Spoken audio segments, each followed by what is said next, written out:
আসসালামু আলাইকুম সম্মানিত ভাই ও বোনেরা, কেমন আছেন সবাই?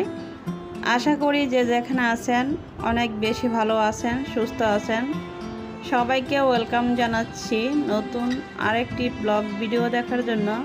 আশা করি আমার আজকের ব্লগটি আপনাদের কাছে অনেক বেশি ভালো লাগবে। আর আজকের ব্লগে কিছু ইউটিউব নিয়ে গুরুত্বপূর্ণ কথা বলবো, এটা আমাদের সবারই জানা দরকার।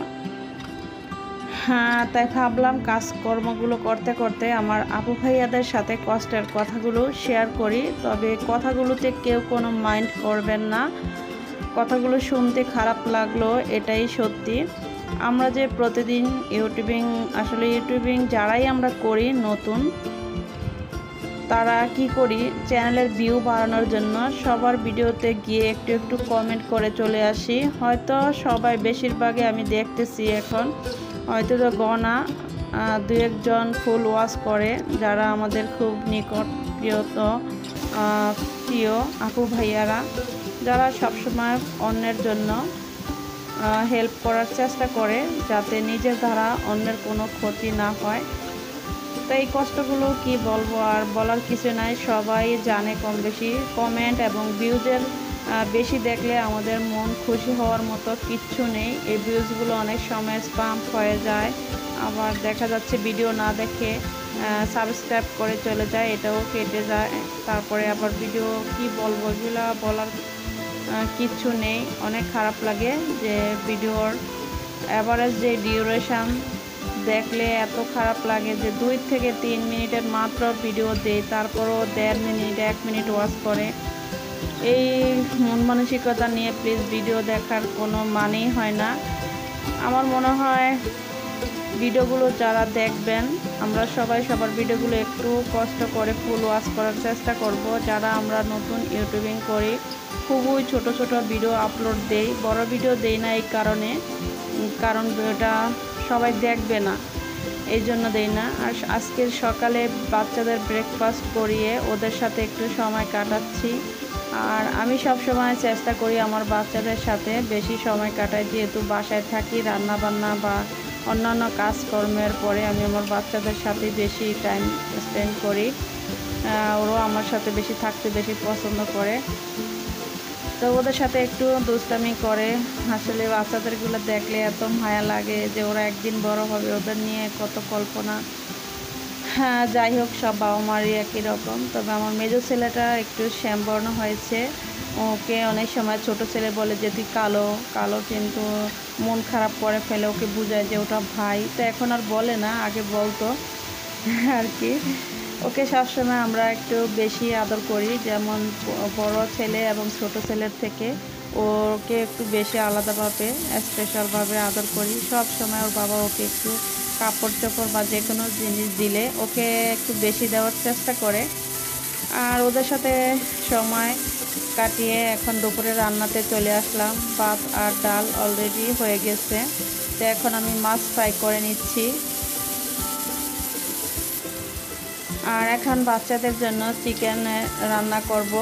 চুলায় একটি প্যান বসিয়ে একদম সিম্পলভাবে রান্না করব। রেসিপিটা ভাবলাম শেয়ার করি। এখানে গোটা মশলা দিয়ে দিচ্ছি অল্প করে, দারচিনি, এলাচ আর তেজপাতা, আর পেঁয়াজ কুচি দিয়ে দিচ্ছি। পেঁয়াজটাকে একটু ভেজে এখানে আদা রসুনের পেস্ট দিয়ে দিচ্ছি।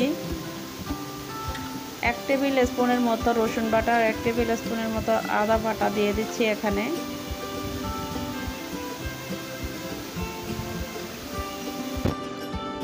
তো যারা এই ভিডিওগুলো দেখবেন আপু ভাইয়ারা, বিনীতভাবে রিকোয়েস্ট করছি আপনারা একটু ফুল ওয়াচ করার চেষ্টা করবেন।